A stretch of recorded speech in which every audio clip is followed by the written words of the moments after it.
I never thought a routine meeting with my accountant would end my marriage. But when Lisa Chen walked into my office that Tuesday afternoon, her face pale and her hands trembling as she clutched a manila folder, I knew something was catastrophically wrong. "David, we need to talk," she said, closing the door behind her. "And you're going to want to sit down for this." I'd known Lisa for 8 years. She'd been my CPA since I started Bennett Technologies, helping me navigate everything from seed funding to our upcoming IPO. In all that time, I'd never seen her look scared. Concerned, yes. Frustrated with my disorganized receipts, absolutely. But scared? Never. "What's going on?" I asked, gesturing to the chair across from my desk. "Is it the SEC filing? I thought we were clean." "The company's fine," she said, but didn't sit. Instead, she placed the folder on my desk and stepped back, like it might explode. "David, I need you to understand something before you open that. I debated for 3 days whether to show you this. Technically, it's not within my professional scope, but I've known you and Sarah for years, and I couldn't stay silent. Sarah, my wife, my partner of 12 years, married for 9. The woman who'd supported me through 3 failed startups before Bennett took off. The mother of my 6-year-old daughter, Emma." My stomach dropped. What does Sarah have to do with this? Lisa's jaw tightened. "Open the folder." Inside were bank statements, dozens of them. But these weren't from our joint account or my business accounts. These were from an account I'd never seen before, in Sarah's name only. The balance at the top of the most recent statement made me blink. $1,847,392.67. "I don't understand," I said, though my hands had started shaking. "Where did this money come from?" "Your joint account," Lisa said quietly. "Over the past 3 years, Sarah's been making regular withdrawals. Small amounts at first, $1,500, $2,000. You both have spending autonomy up to $5,000, so these never triggered alerts, but they increased over time. Last month alone, she moved $73,000. I flipped through the statements, my engineer's brain automatically tracking the patterns. She was right. The withdrawals were systematic, calculated to stay just under our agreement thresholds. The dates were strategic too, usually when I was traveling or focused on major product launches. "You said this account is in Sarah's name only. How did you even get these?" Lisa hesitated. "Last week, I received a call from Westfield Investment Group. They needed to verify some information for what they called estate planning purposes. The representative mentioned they were working with Sarah Chen and Derek Morrison on several joint investment vehicles. I thought it was strange that Sarah would be doing estate planning without telling you, so I asked a few questions. The representative got cagey, and that's when I got suspicious. Who's Derek Morrison? That's what I wanted to know. I did some digging, David. Professional digging." She pulled out another sheet. "Derek Morrison is a financial advisor at Westfield. 34 years old, divorced 2 years ago. He's been managing what he calls your family's alternative investment portfolio since 3 years ago. 3 years ago. Right around when Sarah suddenly became interested in learning about investments. She told me she wanted to be more financially literate, that she felt useless when I talked business with friends. I thought it was great, encouraged her to take courses, read books. I'd even offered to explain our portfolio to her. She'd said she wanted to learn independently first.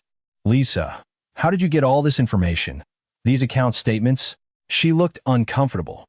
"I called Westfield, said I was doing preliminary work for your IPO and needed to verify all assets under the Chen family name for disclosure purposes. It's technically true. We do need to disclose everything." The junior associate I spoke to was new, eager to help. She sent over the documentation before Morrison could intervene. "Is this legal?" "The documents were sent to me as your authorized financial representative." "But David, that's not the point. Look at the investments." She pulled out another sheet, this one full of trading activity. "These aren't normal positions. Sarah and Morrison have been making extremely aggressive plays. Cryptocurrency, options trading, penny stocks. These are the kinds of investments that either make you rich or bankrupt you." I scanned the trading history. Some positions were up significantly. Others had crashed. But the overall trajectory was concerning. They were betting big. And recently, they'd started losing big. How much has she lost? In the past 3 months? About $400,000. These aren't educated investment decisions, David. These are gambles. And look at this. She pointed to a series of transfers. Every time they lose significantly, Sarah pulls more money from your joint account to cover it. My office suddenly felt too small. I stood, walked to the window. From the 20th floor, I could see Lake Washington, the same view Sarah loved when she visited the office. She'd come by just last week, bringing Emma to see where Daddy works, letting our daughter spin in my chair while Sarah kissed my cheek and told me she was proud of me. "There's more," Lisa said softly. Jesus. How could there be more? The trading patterns. I showed these to a forensic accountant friend of mine. She said these trades are coordinated. Sarah and Morrison aren't just advisor and client, they're partners. They're making decisions together, splitting profits and losses. This account? It's essentially a joint venture between them. Why would Sarah hide this from me? If she wanted to invest, we could have invested together. Lisa didn't answer immediately. When she did, her voice was gentle. "David, when was the last time you actually checked your joint account balance?" I tried to remember. A month ago? 2 months? Sarah handled most of our day-to-day finances. I was too busy with the company, and she was better at managing the household anyway. We'd always trusted each other completely. "I need you to check something," Lisa said. She pulled up our joint account on her laptop. "This is your current balance. 84,290,000 yuan, That was wrong. We should have had over $3 million in there. My salary and bonuses over the past 3 years alone should have built that account significantly. Where did it go?" Sarah's been systematically draining it. "Look at these patterns." Lisa showed me graphs, charts. She's not just taking money for investments. She's also been paying for something else. Look at these credit card statements. Hotel rooms. Expensive hotels. The Fairmont Olympic in Seattle. The Salish Lodge. The Woodmark. Dozens of charges. Always on weekdays. Always when I was traveling or working late. "She's been telling me she's been taking wellness retreats," I said. "Day spa packages." She said she needed time to decompress, that being a stay-at-home mom was exhausting. "I'm sure it is," Lisa said carefully. "But these aren't day spas. These are hotel rooms. And look at the timing. Every single hotel charge corresponds with Derek Morrison calling in sick to his office." The room spun. I gripped the edge of my desk. "How do you know when Morrison was sick?" I called Westfield again, told them I was considering moving some investments and wanted to make sure my advisor would be available. They gave me his availability history for the past 6 months. Lisa Chen wasn't just my accountant. She built a complete forensic case against my wife. "Why are you doing this?" I asked. "Why go this far?" She looked at me with something like pity. "Because you and Sarah are Emma's parents. Because I watched you build this company from nothing while Sarah supported you, and I thought you had something real. Because the IPO is in 4 months. And if you're going to be worth $100 million, you need to know that the person sleeping next to you has been stealing from you." I sat down heavily. "The IPO?" "Yes." Lisa pulled out another document. "David, there's something else you need to understand. The timing of Sarah's withdrawals has accelerated dramatically in the past 2 months. She and Morrison aren't just gambling anymore. They're positioning themselves for something specific." "What?" "Your IPO. Think about it. Right now, your company shares are worth about $8 each on the private market. After the IPO, analysts are projecting $30 to $40 per share. Your personal holdings are 43% of the company. Do the math." I did. At $35 per share, my stake would be worth approximately $97 million. "Sarah's entitled to half of that in a divorce," I said slowly. "Exactly. And if she files first, if she can show that she's been the supportive spouse while you've been the workaholic. If she gets a good lawyer." Lisa trailed off. "But there's more. Look at this document." It was a legal consultation form from Harrison and Mitchell, one of Seattle's most aggressive divorce firms. Sarah's name was on it, dated 3 weeks ago. "How did you get this?" "I have a friend who works there. She saw Sarah's name on the schedule and called me. David, Sarah's planning to divorce you right after the IPO. She's going to wait until your shares are fully vested and valued, then file. She'll claim years of emotional neglect, say you chose work over family." With Morrison's testimony about how she came to him for financial independence and advice on how to protect herself, she'll paint a picture of a neglected wife planning her exit. But she's the one who's been stealing. Can you prove that? These investments are in her name. She can claim she was trying to help the family, that you gave her permission, the hotel rooms. Morrison will say they were for investment meetings, property viewings, without concrete evidence of an affair. You're just a jealous husband accusing his wife of cheating with a financial advisor she legitimately hired. My phone buzzed. A text from Sarah. Don't forget Emma's recital tonight at 7. Can't wait to see you there. I stared at that heart emoji for a long moment. What do? I asked. Lisa's expression hardened. You protect yourself. And you protect Emma. But David, you need to be smart about this. If Sarah finds out you know, she'll accelerate her timeline. She might file for divorce tomorrow, claim abuse, get a restraining order. You need evidence and you need a strategy. I'm a software engineer, not a spy. No, but I'm a forensic CPA who's very good at finding things. And I think it's time we hired a private investigator. That's how I met Marcus Webb. Lisa called him from my office, and he arrived within 2 hours. Former FBI, now running his own investigation firm. Marcus had the kind of face that could disappear in a crowd and the kind of mind that never forgot a detail. I've seen this pattern before, he said, after reviewing Lisa's documents. The systematic withdrawal, the secret investments, the hotel rooms. Your wife and this Morrison, they're not just having an affair. They're building a nest egg together. The question is, what's their endgame? Lisa thinks they'll wait until after my IPO. Smart. But impatient people make mistakes. Let's see if we can make them make a few more. He pulled out a tablet. I'm going to need access to your home computer, your security system, anything that might give us visibility into their communications. I'm also going to put surveillance on Morrison, see where he goes, who he meets with. Is that legal? Following someone in public? Absolutely. Recording conversations in Washington state. Only if one party consents. That's where you come in. Starting tonight, you're going to act completely normal around Sarah. You're going to engage her in conversations about the future, about finances, about the IPO. You're going to record every word. I felt sick. I'm going to spy on my own wife. No, Marcus said firmly. You're going to protect yourself from someone who's been robbing you for 3 years. There's a difference. That night, I went to Emma's dance recital. Sarah was already there, saving me a seat in the 3rd row. She looked beautiful in a blue dress I'd bought her for her birthday, her blonde hair pulled back, her smile bright as she waved me over. You made it, she said, kissing my cheek. I was worried the office would keep you. I wouldn't miss this, I said, hugging her. The recording device in my jacket pocket felt like it weighed 1,000 pounds. Emma performed perfectly, her little pink tutu spinning as she twirled across the stage with her class. Sarah held my hand, tears in her eyes as she watched our daughter. When Emma took her bow, we both stood and cheered. She's growing up so fast, Sarah said on the drive home, Emma already asleep in her car seat. Sometimes I can't believe she's 6 already. I know. Time flies.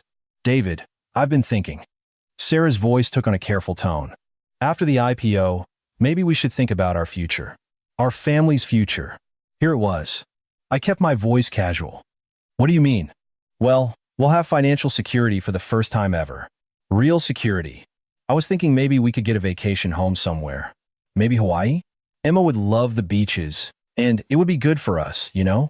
Time together. That sounds nice. I've actually been looking at properties. Nothing serious, just browsing. But there are some amazing places out there.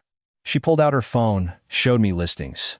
Beachfront homes in Maui, all priced between $3 and $5 million. These are expensive, I said.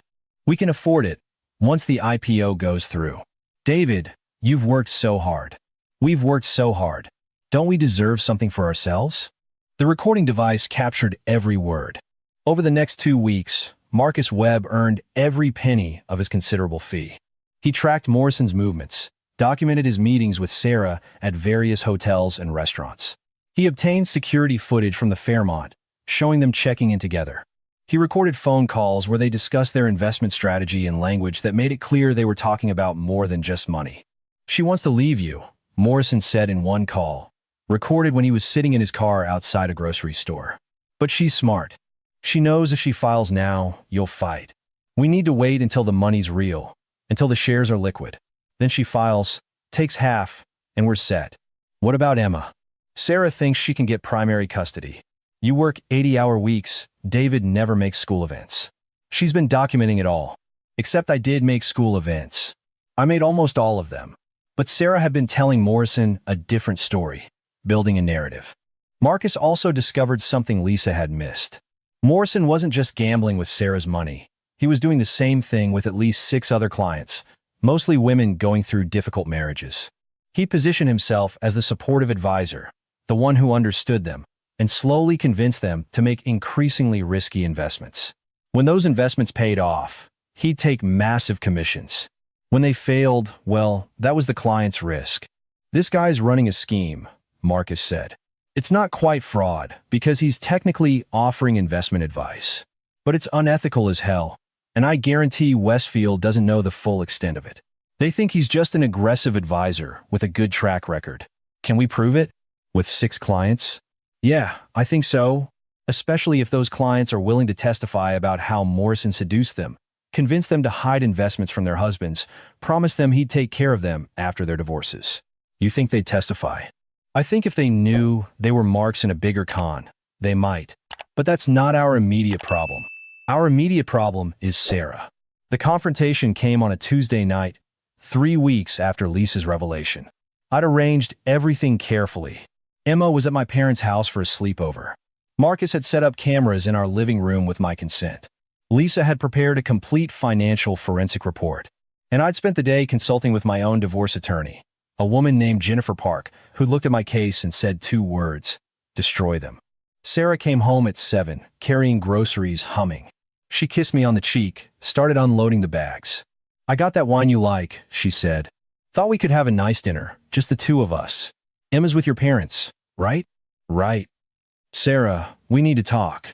She turned, and for just a moment, I saw something flicker in her eyes. Fear? Guilt? Then it was gone, replaced by her usual warm smile. "That sounds serious. Is everything okay? Sit down." She did slowly. "David, you're scaring me." I placed the folder on the table between us. "How long have you been sleeping with Derek Morrison?" The color drained from her face.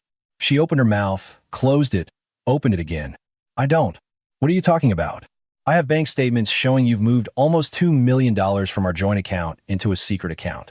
I have hotel receipts showing you've been meeting Morrison at least twice a week for the past 3 years. I have recorded phone calls where you 2 discussed divorcing me after the IPO. And I have security footage of you 2 checking into hotels together." I paused. "How long, Sarah?" She stood up. "You've been spying on me? You've been robbing me. That money is mine.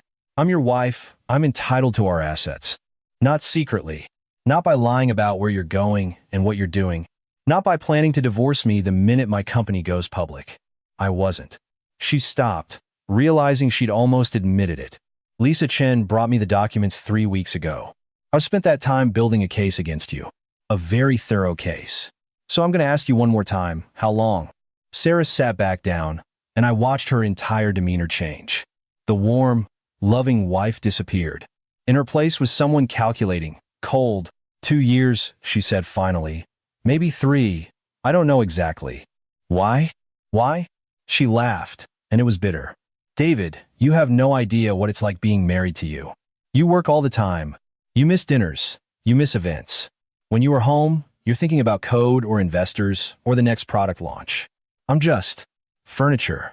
Someone to manage the house and raise Emma while you build your empire. You told me you wanted to be a stay-at-home mom. I did, when Emma was a baby. But she's 6 now, David. She's in school. And I'm just here, waiting for you to notice me. So you had an affair." Derek noticed me. He listened to me. He made me feel like I mattered. "He's a con artist, Sarah. He's been running this same scheme on at least 6 other clients. You're not special to him. You're a mark." She flinched. "That's not true. I have evidence. He's been promising all of you the same thing. Help me manage your investments, leave your husband, and we'll be together." How many of those other women has he actually followed through with? None? Because once you're divorced and poor, you're no longer useful to him. You're lying. I'm not. And Sarah, here's what's going to happen now. You're going to move out tonight. You're going to file for divorce first thing tomorrow, and you're going to accept the terms in this document. I slid a legal agreement across the table. In exchange for not pressing criminal charges for theft and fraud, you'll agree to a minimal settlement. You'll get nothing from the IPO, nothing from our joint accounts beyond what you've already stolen And you'll agree to joint custody of Emma with a parenting schedule that acknowledges my work hours, but still gives me significant time with my daughter. And if I don't, then I release all of this evidence to the media, to Westfield Investment Group, and to the SEC. Derek Morrison gets fired and possibly prosecuted. You get nothing in the divorce because Washington State doesn't reward adulterers who commit financial fraud. And you'll spend the next several years explaining to Emma why mommy is in the news for all the wrong reasons. Sarah's hands were shaking. You can't do this. I can. And I will. You have until midnight to decide. Sign the agreement or face the consequences. She signed at 11:47.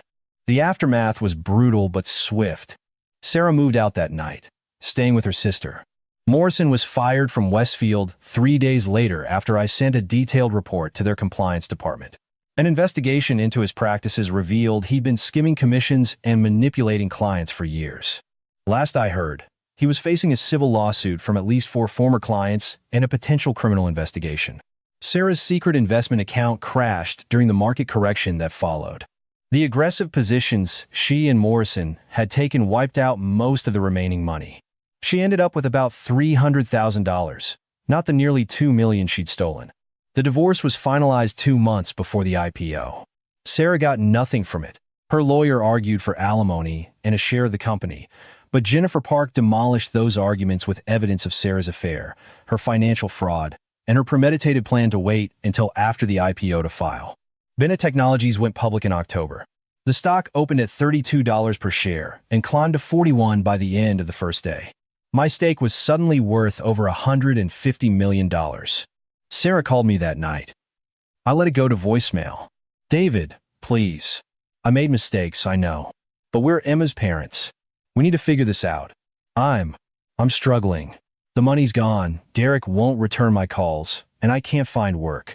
Please. For Emma. I didn't call back. That was 3 years ago. Today, Emma is 9 years old. She lives with me during the week and visits Sarah on weekends. Sarah works as an administrative assistant at a medical office, making $38,000 a year. She lives in a small apartment in Renton. Her car is 12 years old. She looks tired. I remarried 18 months ago. My wife, Catherine, is a former marketing executive who quit her job to travel the world before we met. She's kind to Emma, never tries to replace Sarah, and treats my daughter with genuine affection. We have a son now, Jake, who's 6 months old. Emma adores him. Sarah asked if she could meet Catherine once. I said yes, supervised the meeting at a coffee shop. Sarah held herself together until the end, then broke down in the parking lot. I ruined everything, she said. Everything. And for what?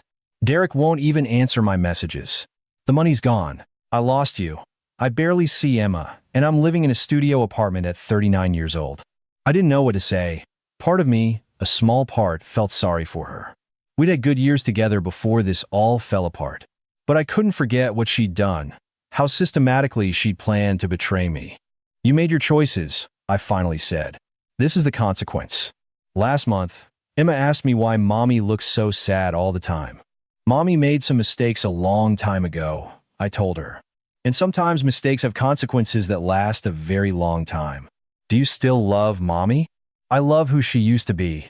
But people change, sweetie, sometimes not in good ways.